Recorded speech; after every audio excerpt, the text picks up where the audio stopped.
We are so lucky here at Attingham. We have a team of staff and volunteers that have such a wealth of knowledge about the property. In September, we have an event here, Uncovered, the story of British landscape, where our experts of the property will be joined by national and regional experts from across the country. We'll be discovering through walks, talks, demonstrations and activities whether Attingham was in fact a self-sufficient large country estate. Self-sufficiency. This beautiful grove of trees is part of 370 acres of woodland that Lord Berwick planted to provide timber for the houses, for the estate, for the fences.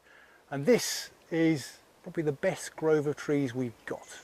And on this event, we're going to be bringing Ray Horse, the head of forestry, to his favourite tree, this tree, which is one of the best grown oak trees in the whole of the trust, so he can stand and love it and tell people about it. And I'm also going to bring Andrew, who's got a sawmill, and we're going to be milling up that tree in the background, which has just died, making the planks and timber that we need to look after this estate. That's what all this was planted for 150 years ago, and we're doing it now. Autumn is a really good time for digging up all the root vegetables, and in the past what they did was they stored them down in the root store, which was a lovely cool underground area. Potatoes, carrots, swede, parsnips were all stored in sand to be used during the winter months, and we do exactly the same today, and we'll be showing how that's done at the event. The end of September is when we really begin to reap the rewards here in the orchard at Attingham. We've got 160 apple trees, all laden with fruit this year, 37 different varieties. Some of them are old heritage varieties. All the perfect fruit we use as whole apples, or we store in our apple store, but the rest we turn into juice, and that's a great way of getting people to taste all the different varieties.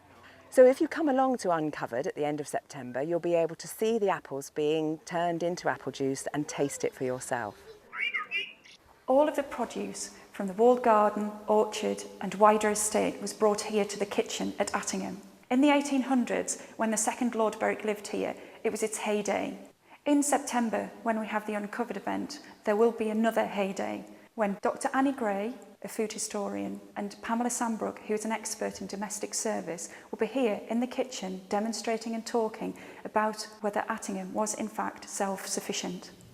So as well as Andrew milling timber, we've got Barbara coming with her working horses, helping us to move the fallen trees out of the woods so that we can take them to our yard for working, which is how it was always done for years and years and years before tractors turned up, and it's going to be a lovely thing to see. The wider Attingham estate extends to 4,000 acres, which is half of what it was in the early 1800s. It still performs a vital role today, providing food for the table, fuel for the fires, and an important income from rents.